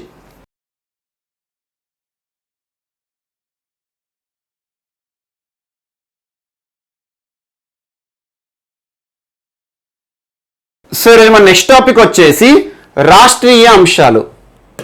సో రాష్ట్రీయ అంశాల్లో భాగంగా ఈరోజు ఆంధ్రప్రదేశ్కి సంబంధించి రాష్ట్ర ప్రభుత్వం తీసుకున్న కీలక నిర్ణయం వార్తలు నిలిచింది. ఏపీ ముఖ్యమంత్రి వైఎస్ జగన్మోహన్ రెడ్డి గారు రానున్న మార్చి 8వ తేదీన, సో మార్చి 8 చాలా ప్రత్యేక దినోత్సవం, అంతర్జాతీయ మహిళా దినోత్సవం. సో అంతర్జాతీయ మహిళా దినోత్సవం రోజున రాష్ట్రంలో ప్రారంభించబోతున్న ప్రత్యేక కార్యక్రమం ఈరోజు వార్తలు నిలిచింది. దేనికి సంబంధించి అంటే పీరియడ్ పావర్టీని దృష్టిలో ఉంచుకొని. సో పీరియడ్ పావర్టీకి సంబంధించిన అంశం. ఇటీవల పీరియడ్ పావర్టీ ఈ కాన్సెప్ట్ తరచూ వార్తలు నిలుస్తుంది, చాలాసార్లు రిపీట్ చేస్తున్నాను. ప్రస్తుతం ప్రపంచంలో పీరియడ్ పావర్టీకి సంబంధించి చాలా దేశాలు వార్తలు నిలుస్తున్నాయి. ఎగ్జాంపుల్ చూడండి, మనం చర్చించుకున్న అంశాలు కొన్ని. సో ఇటీవల ప్రపంచంలోనే మొట్టమొదటి మరియు ఏకైక దేశంగా స్కాట్లాండ్ దేశం వార్తలు నిలిచింది. దేనికి సంబంధించి? దేశంలోని మహిళలు ఎవరైతే ఉంటారో, ముఖ్యంగా ప్రతి మహిళకి కూడా నెలసరి సమయం, ఋతు సమయం ఏవైతే ఉంటుందో పీరియడ్ టైంలో తనకి కావాల్సిన నిత్యావసరాలు ఏవైతే ఉంటాయో, సేఫ్టీ నాప్కిన్స్ కానివ్వండి, ట్యాంపన్స్ కానివ్వండి, అలాంటి వాటిని పూర్తి ఉచితంగా ఇస్తున్న ఏకైక దేశం ప్రస్తుతం ప్రతి మహిళకి, ఆ దేశంలోని ప్రతి మహిళకి ఉచితంగా ఇస్తున్న దేశం స్కాట్లాండ్ దేశం. చాలా ఇంపార్టెంట్. మరి ఇటీవల బ్రిటన్ కూడా పీరియడ్ పావర్టీ సంబంధిత అంశంతో వార్తలు నిలిచింది. సో బ్రిటన్ ప్రభుత్వం ఆ దేశంలో ఇప్పటి వరకు మహిళకి సంబంధించి, ముఖ్యంగా మహిళకి నెలసరి సమయంలో కొనుగోలు చేసే నిత్యావసరాలు ఉంటాయి కదా, సేఫ్టీ నాప్కిన్స్, ట్యాంపన్స్, వీటిపైన ఆ బ్రిటన్ దేశంలో ఒక పన్ను ఉండేది. Tampon tax. సో అలా ప్రత్యేక పన్ను టాంపోన్స్ పైన విధించేది టాంపోన్ ట్యాక్స్. అలాంటి టాంపోన్ ట్యాక్స్ ని మాఫీ చేస్తూ, సో టాంపోన్ ట్యాక్స్ ని తీసేస్తూ ఇటీవల బ్రిటన్ ప్రభుత్వం తీసుకున్న కీలక నిర్ణయం వార్తలు నిలిచింది. ఎందుకంటే దేశంలో చాలా మంది ఎవరైతే ప్రతి మహిళకి కూడా కావాల్సిన నిత్యావసరం ఏదైతే ఉంటుందో అలాంటి నిత్యావసరాలపైన కూడా పన్ను అవసరం అని చెప్పేసి బ్రిటన్ ప్రభుత్వం టాంపోన్ ట్యాక్స్ ని తొలగించింది. మరి ఇటీవల న్యూజిలాండ్ ప్రభుత్వం తీసుకున్న కీలక నిర్ణయం. న్యూజిలాండ్ ప్రస్తుత ప్రధాని మనకు లేబర్ పార్టీకి సంబంధించి జెసిండా అడర్న్ గారు దేశంలో విద్యని అభ్యసిస్తున్న గర్ల్ స్టూడెంట్స్ ఎవరైతే ఉంటారో, విద్యార్థినులు ఎవరైతే ఉంటారో వారందరికీ కూడా ప్రతి నెల కావాల్సిన నిత్యావసరాలతో కూడిన పీరియడ్ కిట్ ని పూర్తి ఉచితంగా ఇస్తుంది. ఎవరి కోసం? గర్ల్ స్టూడెంట్స్ కోసం. సో అలా రకరకాల అంశాలు ఇటీవల తరచు వార్తలు నిలుస్తున్నాయి. మన ఇండియాకి సంబంధించి, సో పీరియడ్ కి సంబంధించి ముఖ్యంగా జొమాటో సంస్థ ఋతు సెలవులను మంజూరు చేస్తూ వార్తలు నిలిచింది. మరియు దేశంలోనే మొట్టమొదటి మున్సిపల్ కార్పొరేషన్ గా తానే మున్సిపల్ కార్పొరేషన్ ఇటీవల వార్తలు నిలిచింది. దేనికి సంబంధించి? పీరియడ్ రూమ్స్ ని ఏర్పాటు చేస్తూ, సో ప్రత్యేక సౌకర్యాలతో కూడిన మహిళకి ఋతు సమయంలో బహిరంగ ప్రదేశాల్లో ప్రత్యేక సౌకర్యాలు ఉండాలని చెప్పేసి ఒక ప్రత్యేక రూమ్ ని ఏర్పాటు చేసింది తానే మున్సిపల్ కార్పొరేషన్. ఇలాంటి అన్ని అంశాలు చూడండి. ఈ రోజు పీరియడ్ పావర్టీని దృష్టిలో ఉంచుకొని ఆంధ్రప్రదేశ్ రాష్ట్ర ప్రభుత్వం, రాష్ట్ర ముఖ్యమంత్రి వైఎస్ జగన్మోహన్ రెడ్డి గారు ఈ రానున్న మార్చి 8వ తేదీన రాష్ట్రంలోని గర్ల్ స్టూడెంట్స్ ఎవరైతే ఉంటారో, విద్యని అభ్యసిస్తున్న విద్యార్థినులు, బాలికా విద్యార్థులు ఎవరైతే ఉంటారో 7వ తరగతి నుండి 12వ తరగతి స్టూడెంట్స్, సో స్కూల్ విద్యార్థులు మరియు కళాశాల విద్యార్థులు అనుకోండి, ఎక్స్క్లూజివ్ గా గవర్నమెంట్ కాలేజెస్, గవర్నమెంట్ స్కూల్స్ లో చదివే విద్యార్థినులకు మాత్రమే ప్రతి నెల ఒక బాలికకు కావాల్సిన, ఒక విద్యార్థినికి కావలసిన సేఫ్టీ నాప్కిన్స్ ఏవైతే ఉంటాయో అలాంటి ఒక కిట్ ఇస్తుందట. ప్రతి నెల 10 ప్యాడ్లను డిస్ట్రిబ్యూట్ చేయబోతున్నామని చెప్పేసి రాష్ట్ర ప్రభుత్వం పూర్తి ఉచితంగా. అండ్ ఇక్కడ కొన్ని అంశాలు గుర్తుంచుకోండి. ప్రైవేట్ స్కూల్స్, ప్రైవేట్ కాలేజెస్ లో చదివే వారికి ఇది ఇవ్వరు.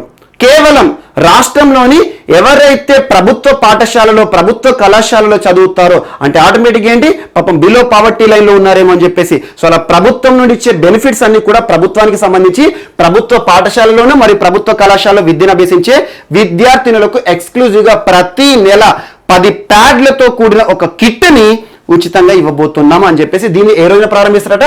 మార్చి 8వ తేదీన. కానీ జూలై 1వ తేదీ నుండి మాత్రం రెగ్యులర్ గా ప్రతి నెల ఇస్తారట. అంటే ఒక ప్రతి విద్యార్థిని, గర్ల్ స్టూడెంట్ ఒక సంవత్సరంలో ఎన్ని పొందుతుంది? దాదాపు 120 ప్యాడ్స్ ని ఉచితంగా పొందబోతోంది. సో దీనికి సంబంధించి హై క్వాలిటీ ప్యాడ్స్ ని ఇస్తామని చెప్పేసి దీనికి సంబంధించి టెండర్ల ప్రక్రియను కూడా ప్రారంభించబోతున్నాం అని చెప్పేసి రాష్ట్ర ప్రభుత్వం ప్రకటించింది. దాదాపు ఇందుకోసం 41.4 కోట్ల రూపాయలను కేటాయించింది రాష్ట్ర ప్రభుత్వం. సో అలా పీరియడ్ పావర్టీ సంబంధిత అంశాలన్నీ కూడా మీకు ఇక్కడ లింక్ చేశాను. సో వీటితో పాటు ఇటీవల కాలంలో మనం చర్చించిన అంశాలు, మనకు జర్మినా ఇస్సార్ ఖాన్ భారతదేశంలో ఈ ప్యాడ్స్ ఏవైతే ఉంటాయో సేఫ్టీ నాప్కిన్స్ పైన పన్నుకు సంబంధించి సుప్రీంకోర్టు ఇచ్చిన తీర్పు, జర్మినా ఇస్సార్ ఖాన్ కేసు కానివ్వండి, అలాంటివన్నీ కూడా లింక్ చేసుకోండి. చాలా ఇంపార్టెంట్ టాపిక్. అండ్ నెక్స్ట్ ఈరోజు వార్తల్లో వ్యక్తులు. సో గోవిందరాజులు చింతల, గోవిందరాజులు చింతల ప్రస్తుతం ఎవరు? చాలాసార్లు మనం రిపీట్ చేసాం, మన తెలుగువాడు నాబార్డ్. సో నాబార్డ్కి చైర్మన్ గా ఉన్నారు. నాబార్డ్ చాలా important bank. NABARD national agriculture bank for rural development, గ్రామీణాభివృద్ధి బ్యాంక్ అంటాము. 1982లో ఏర్పడింది. 1982లో శివరామన్ కమిటీ సిఫార్సుల మేరకు నాబార్డ్ బ్యాంక్ యొక్క హెడ్ క్వార్టర్ ఎక్కడ అంటారు? బాంబే కేంద్రంగా పనిచేస్తుంది, ముంబై. చాలా ఇంపార్టెంట్. సో అలాంటి నాబార్డ్ బ్యాంక్ దేశంలో గ్రామీణాభివృద్ధి మరియు వ్యవసాయం కోసం ఎక్స్క్లూజివ్ గా ఏర్పాటు చేసిన రీఫైనాన్సింగ్ బ్యాంక్ అంటారు దీన్ని. చాలా ఇంపార్టెంట్. నాబార్డ్ దగ్గర నిధులు ఉండవు. ఇది నిధులు ఎలా సమకూర్చుకుంటుంది అంటే ఆర్బీఐ నుండి నిధులు తీసుకుంటుంది, లేదా ఒక ప్రైవేట్ మనకి ఎస్బీఐ నుండి నిధులు తీసుకుంటుంది. ఈ నిధులు తీసుకొని వేరే వాళ్ళకి, మనకి ఎవరైతే ఉంటారో రుణ గ్రహీతలు ఉంటారో వారికి ఇస్తుంది. సో రీఫైనాన్సింగ్ అనే కాన్సెప్ట్ చూడండి ఎకానమీలో చాలా ఇంపార్టెంట్. రీఫైనాన్సింగ్ బ్యాంక్ అన్న కూడా మనకు నాబార్డ్ బ్యాంకే. సో నాబార్డ్ చైర్మన్ గోవిందరాజులు చింతల గారు ఒక అత్యుత్తమమైన అంశంతో ఈరోజు వార్తలు ఇచ్చారు. సో ఆసియాకి సంబంధించి ఒక సంస్థ గుర్తుంచుకోండి, APRACA. APRACA Asia Pacific rural and agriculture credit association. So APRACA అంటాం. So Asia Pacific rural and agriculture credit association, తెలుగులో ఏమనొచ్చు అంటే ఆసియా పసిఫిక్ గ్రామీణ వ్యవసాయ పరపతి సంఘం సో ఎక్కడ ఉంటుంది అప్రాకా హెడ్ క్వార్టర్ అంటే బ్యాంకాక్, థాయిలాండ్లోని బ్యాంకాక్ కేంద్రంగా ఏర్పాటు చేయబడిన అప్రాకా సంస్థ 1977లో ఏర్పడింది. 1977. సో దాదాపు 16 దేశాలు ఏర్పాటు చేసినాయి. 16 దేశాలు కూటమిగా ఏర్పాటు చేశాయి, భారత్తో సహా. భారత్ కూడా వ్యవస్థాపక సభ్య దేశాల్లో ఉంది. సో ప్రస్తుతం అప్రాకాలో 24 దేశాలు, ముఖ్యంగా ఆసియా పసిఫిక్ ప్రాంతానికి సంబంధించి. ఉద్దేశం ఏంటి? ఆటోమేటిక్ చూడండి, rural and agriculture credit association అంటున్నాను. సేమ్ నాబార్డ్ భారతదేశంలో ఎలా అయితే పనిచేస్తుందో ఆసియా పసిఫిక్ దేశాల కూటమి కోసం అయితే ఈ బ్యాంక్ పనిచేస్తుంది. బ్యాంక్ అనుకోవచ్చు అది అప్రాకా. ఆ సంస్థకి చైర్పర్సన్ గా ఎన్నికై ఈరోజు వార్తలు ఇచ్చారు. రానున్న 2 సంవత్సరాల పాటు అప్రాకా, గుర్తుంచుకోండి, APRACA acronym Asia Pacific rural, so Asia Pacific rural and agriculture credit association, Asia Pacific గ్రామీణ వ్యవసాయ పరపతి సంఘానికి నూతన చైర్పర్సన్ గా ఎన్నికైన భారతీయుడు ఎవరు అంటారు? గోవిందరాజులు చింతల. అంటే మనకి సో ఆసియా పసిఫిక్ దేశాల కూటమి, ఆ కూటమిలోని గ్రామీణ మరియు వ్యవసాయ అభివృద్ధి కోసం ఇతని నిర్ణయాలు ఇక మీదట కీలక పాత్ర పోషించాయి. రానున్న 2 ఏళ్ల పాటు తను ఈ అధికారంలో ఉండబోతున్నారు. చాలా ఇంపార్టెంట్. ప్రస్తుతం నాబార్డు చైర్మన్ గా ఉన్నారు. తను నిన్న ఈ న్యూస్ వచ్చిన తర్వాత వెంటనే ఒక అనౌన్స్మెంట్ చేశారు. సో వాతావరణ మార్పు జరుగుతున్న ప్రపంచంలో ప్రస్తుతం క్లైమేట్ చేంజ్, పర్యావరణ సమస్యల సమయంలో ఈరోజు వ్యవసాయాన్ని, గ్రామీణాభివృద్ధిని ఎలా చేయాలి, ఒక ఛాలెంజ్, అద్భుతమైన నా పనితీరును ప్రదర్శిస్తా అని చెప్పేసి ఒక స్టేట్మెంట్ కూడా ఇచ్చారు. సో గోవిందరాజు చింతల మన తెలుగువాడు ఈరోజు అంతర్జాతీయ ఖ్యాతితో వార్తల్లో నిలిచాడు. అండ్ నెక్స్ట్, సో ఇటీవల లాస్ట్ 2 days బ్యాక్ యాక్చువల్గా so West Indies versus Sri Lanka, West Indies versus Sri Lanka ఎందుకు అంటున్నాను? వెస్టిండీస్ లో మ్యాచ్లు జరుగుతున్నాయి. యాంటిగ్వా వేదికగా, యాంటిగ్వా ఎక్కడ ఉందంటే వెస్టిండీస్ లో ఉంటుంది. కరేబియన్ ఐలాండ్స్ మనకు జమైకా, యాంటిగ్వా ఇవన్నీ చాలాసార్లు మనం వింటూ ఉంటాం. సో అలా యాంటిగ్వా వేదికగా మనకు జరిగిన ఒక స్టేడియం, మనకు కేబిట్స్ స్టేడియంలో జరిగిన T20 మ్యాచ్లో, సో T20 ఇంటర్నేషనల్ మ్యాచ్లో కీరోన్ పోలార్డ్, పేరు గుర్తుంచుకోండి సరిపోతుంది, ఈ స్టేడియంలో పేర్లు అవసరం లేదు. సో కీరోన్ పోలార్డ్ దాదాపు క్రికెట్ చూసే ప్రతి ఒక్క వ్యక్తికి కూడా సుపరిచితమైన ఆటగాడు. ముఖ్యంగా ముంబై ఇండియన్స్ ఫస్ట్ నుండి కూడా ముంబై ఇండియన్స్ ఆడుతున్నాడు. ఒక విధ్వంసక బ్యాట్స్మెన్, ముఖ్యంగా పొట్టి ఫార్మాట్ క్రికెట్ లో ఒక విధ్వంసక బ్యాట్స్మెన్ అనుకోవచ్చు, ఒక ఫీల్డర్ కూడా. అలాంటిది ఈరోజు కీరోన్ పోలార్డ్ అంతర్జాతీయ స్థాయిలో 3వ ఆటగాడిగా ఒక రికార్డుతో వార్తలు ఇచ్చారు. 3వ ఆటగాడు అంటే ఫస్ట్ చూడండి, హెర్షల్ గిబ్స్ కూడా ఒకానొక సమయంలో తన సమయంలో తను ఆడినప్పుడు ఒక విధ్వంసక బ్యాట్స్మెన్. ఎక్కడ? ఓపెనర్, సౌత్ ఆఫ్రికా ఓపెనర్, దక్షిణాఫ్రికా ఆటగాడు, batsmen, opening batsmen. So Herschelle Gibbs మొట్టమొదటిసారి ప్రపంచంలో ఒక వరల్డ్ కప్ లో, ముఖ్యంగా 1 డే వరల్డ్ కప్ లో 6 బంతుల్లో 6 సిక్స్లు, అంటే ఒక్క ఓవర్ 6 బాల్ ఉంటాయి కదా, 6 బంతుల్లో 6 సిక్స్లు మనకు నెదర్లాండ్స్ పైన సాధించిన ఆటగాడు, మొట్టమొదటి ప్రపంచ ఆటగాడు, అంతర్జాతీయ స్థాయిలో 6 బంతుల్లో 6 సిక్స్లు కంటిన్యూస్, ఒక ఓవర్ మొత్తం సిక్స్లు బాధాడు అన్నట్టు. అలాంటి ఆటగాడు, అది కూడా ప్రపంచ కప్ అంటే మామూలు విషయం కాదు. 2007 ప్రపంచ కప్ ఏ జట్టు పైన అంటే నెదర్లాండ్స్, ఏ బౌలర్ పైన అంటే వాన్ డాన్ బుంగే. సో ఆ పేరు కూడా గుర్తుంచుకోండి, వాన్ డాన్ బుంగే తన బౌలింగ్ లో 6 బంతుల్లో 6 సిక్స్లు బాదిన మొట్టమొదటి అంతర్జాతీయ ఆటగాడు హెర్షల్ గిబ్స్, అది కూడా అంతర్జాతీయ ప్రాముఖ్యత ఉన్న వరల్డ్ కప్ లో. ఆ తర్వాత సెకండ్ ప్లేయర్ మన భారతీయ ఆటగాడు, క్రికెట్ దిగ్గజం, ఇప్పుడు రిటైర్మెంట్ తో వార్తలు ఇచ్చారు మనకు యువరాజ్ సింగ్.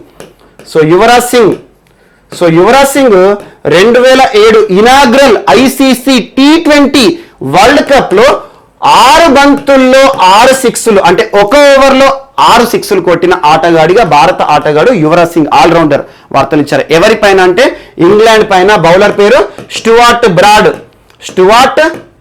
బ్రాడ్. ఇది ఇంపార్టెంట్ కాబట్టి ఈ 3 చెప్తున్నాను. ఇప్పటికి 2 వ్యక్తులు అయ్యారు అంతర్జాతీయ మ్యాచ్లో, అది కూడా వరల్డ్ కప్స్ లో. ఒకరేమో 1 డే వరల్డ్ కప్ లో, ఒకరేమో T20 వరల్డ్ కప్ లో. ఇప్పుడు 3వ ఆటగాడిగా కీరోన్ పోలార్డ్ వార్తల్లో నిలిచాడు. ఇటీవల ముగిసిన మొదటి T20 ఇంటర్నేషనల్, ప్రస్తుతం వెస్టిండీస్ వర్సెస్ శ్రీలంక సిరీస్ జరుగుతుంది. T20 ఇంటర్నేషనల్ లో ఇటీవల ముగిసిన ఒక మ్యాచ్ లో తను 6 బంతుల్లో 6 సిక్స్లు బాదాడు.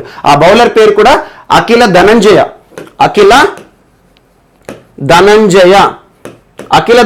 ఏ జట్టు ఆటగాడు? శ్రీలంకకు సంబంధించి. ఈ మ్యాచ్ ప్రత్యేకత ఏంటంటే T20లో హ్యాట్రిక్ ప్లేయర్ గా ఇతను రికార్డ్ సృష్టించాడు. వాస్తవంగా వెస్టిండీస్ లో ఒక శ్రీలంక ఆటగాడు మొట్టమొదటిసారి హ్యాట్రిక్, అంటే ఫస్ట్ 3 బాల్ ఏవైతే ఉంటాయో కంటిన్యూగా 3 బంతుల్లో 3 వికెట్లు తీయడం. సో 3 బంతుల్లో 3 వికెట్లు తీసి హ్యాట్రిక్ ఆటగాడిగా ఆ మ్యాచ్ లోనే రికార్డు సృష్టించిన అఖిల ధనంజయ తర్వాత కొద్ది సమయానికి ఇతని బౌలింగ్ లోనే 6 బంతుల్లో 6 సిక్స్లు సాధించి కీరన్ పోలార్డ్ కూడా రికార్డు సృష్టించాడు. So at the same time 2 రికార్డులు ఉన్నాయి. ఒకటి హ్యాట్రిక్ ప్లేయర్ పాపం తన బంతుల్లోనే 6 సిక్స్లు. సో కీరన్ పోలార్డ్ రికార్డ్ ఏంటి ఈరోజు? 6 బంతుల్లో 6 సిక్స్లు బాదిన మరొక అంతర్జాతీయ ఆటగాడు, 3వ అంతర్జాతీయ ఆటగాడు. First Herschelle Gibbs, second Yuvraj Singh, so మనకి థర్డ్ వచ్చేసి కిరణ్ పోలార్డ్ 2021. 2007 తర్వాత ఎవరి వల్ల కూడా కాలేదు, ఈ రోజు కిరణ్ పోలార్డ్ వల్ల అయింది. అండ్ నెక్స్ట్ ఆరోన్ ఫించ్ ఎవరు? ప్రస్తుతం ఆస్ట్రేలియా పొట్టి format captain, Australia captain Aaron Finch ఈరోజు 2 రికార్డులతో వార్తలు ఇచ్చిండు. అదేంటంటే ఆస్ట్రేలియా తరపున T20 ఇంటర్నేషనల్ లో హైయెస్ట్ రన్స్ సాధించిన ఆటగాడుగా 70 మ్యాచ్ల్లో 2310 రన్లు సాధించి ఆస్ట్రేలియాలోనే అత్యధిక T20 ఇంటర్నేషనల్ పరుగులు సాధించిన ఆటగాడిగా రికార్డు సృష్టించారు. ఇప్పటివరకు ఈ రికార్డు ఏంటంటే దాదాపు 81 మ్యాచ్ల్లో 2270 పరుగులతో మనకి డేవిడ్ వార్నర్ పేరిట ఉండే. ఆస్ట్రేలియా ఓపెనర్స్ ఇద్దరు కూడా, ఇతను ఓపెనరే, డేవిడ్ వార్నర్ కూడా ఓపెనరే. సో అలాంటి రికార్డును ఈరోజు చెరిపేశాడు ఆస్ట్రేలియా ప్రస్తుత పొట్టి format cricket captain Aaron Finch. Australia దేశంలోనే T20 ఇంటర్నేషనల్స్ లో అత్యధిక పరుగులు సాధించి ఈరోజు రికార్డు సృష్టించారు. మరొక రికార్డు కూడా ఉంది. ఆస్ట్రేలియా తరపున అంతర్జాతీయ T20 ఇంటర్నేషనల్ లో 100 సిక్స్లు బాదిన మొట్టమొదటి ఆటగాడిగా ఆరోన్ ఫించ్ ఈరోజు వార్తలు నిలిచాడు. ఈ 2 రికార్డులు కూడా ఈరోజు తన పేరు మీద నమోదయ్యాయి. ఇది ఒకటి ఇంపార్టెంట్. ఇప్పటి వరకు అంతర్జాతీయ స్థాయిలో హైయెస్ట్ సిక్స్ T20 ఇంటర్నేషనల్ ఎవరు అంటే మార్టిన్ గప్టిల్, దాదాపు 135 సిక్సెస్ అనుకోండి. ఈరోజు ప్రపంచంలో 6వ ఆటగాడు, 100 సిక్స్లు సాధించిన ఆటగాడు, ఆస్ట్రేలియా చరిత్రలో మొట్టమొదటి 100 సిక్స్లు బాదిన ఆటగాడు T20 ఇంటర్నేషనల్ ఆరోన్ ఫించ్. ఇది ఒకటి ఇంపార్టెంట్. నెక్స్ట్ ఈరోజు వార్తలో నిలిచిన ఒక పుస్తకం ఆర్టిఫిషియల్ ఇంటెలిజెన్స్ సంబంధించి. కృత్రిమ మేధ ప్రస్తుతం ప్రపంచాన్ని నడిపిస్తోంది. కృత్రిమ మేధ ప్రతిసారి మనం చూస్తున్నాం, కృత్రిమ మేధ అని చెప్పేసి. గడిచిన సంవత్సరం తెలంగాణ ప్రభుత్వం 2020ని ఆర్టిఫిషియల్ ఇంటెలిజెన్స్ ఇయర్గా ప్రకటించింది. అలా ఆర్టిఫిషియల్ ఇంటెలిజెన్స్ పైన ప్రస్తుతం ప్రపంచమే నడుస్తుంది. అలాంటి ఆర్టిఫిషియల్ ఇంటెలిజెన్స్ రానున్న రోజుల్లో ఎలాంటి ప్రభావం చూపించబోతోంది, ఎలా దేశాలు దీన్ని అడాప్ట్ చేసుకోబోతున్నాయి. సో అలా ఆర్టిఫిషియల్ ఇంటెలిజెన్స్ సంబంధించి ఇతివృత్తంగా ఒక పుస్తకం వార్తలు ఇచ్చింది.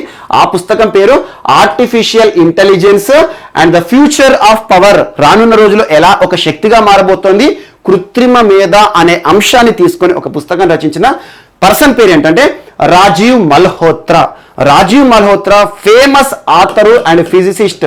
ఫేమస్ ఆథర్, యాక్చువల్గా ప్రపంచవ్యాప్తంగా గుర్తింపు పొందిన రాజీవ్ మల్హోత్రా గారు రాసిన మరొక పుస్తకం.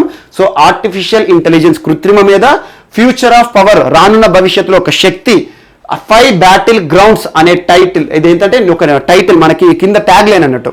సో అలా బుక్ నేమో ట్యాగ్ లైన్ ఏమో 5 బ్యాటిల్ గ్రౌండ్స్. సో ఇటీవల వార్తలు నిలిచిన artificial intelligence and the future of power 5 battle grounds అనే పుస్తకాన్ని రచించిన ప్రముఖ రచయిత పేరు ఏంటి అంటే రాజీవ్ మల్హోత్రా. ఈ పుస్తకాన్ని రూపా పబ్లికేషన్స్ వారు విడుదల చేయడం జరిగింది. సో ఇటీవల పెంగ్విన్ పబ్లికేషన్స్ కానివ్వండి, బ్లూబెర్రీ పబ్లికేషన్స్ కానివ్వండి, రూపా పబ్లికేషన్స్ పుస్తకాలు చాలా వార్తలు నిలుస్తున్నాయి. చూడండి, ఇది ఒకటి కూడా ఈరోజు మనకి ఇంపార్టెంట్. సో ఇవి మనకి ఈరోజు వార్తలు నిలిచిన అంశాలు. మిస్లేనియస్ అంశాలు ఏమైనా మిగిలిపోతే మాత్రం రేపటి క్లాస్లో మనం యాడ్ చేసుకొని నేర్చుకుందాం. రేపు కలుద్దాం. Thank you.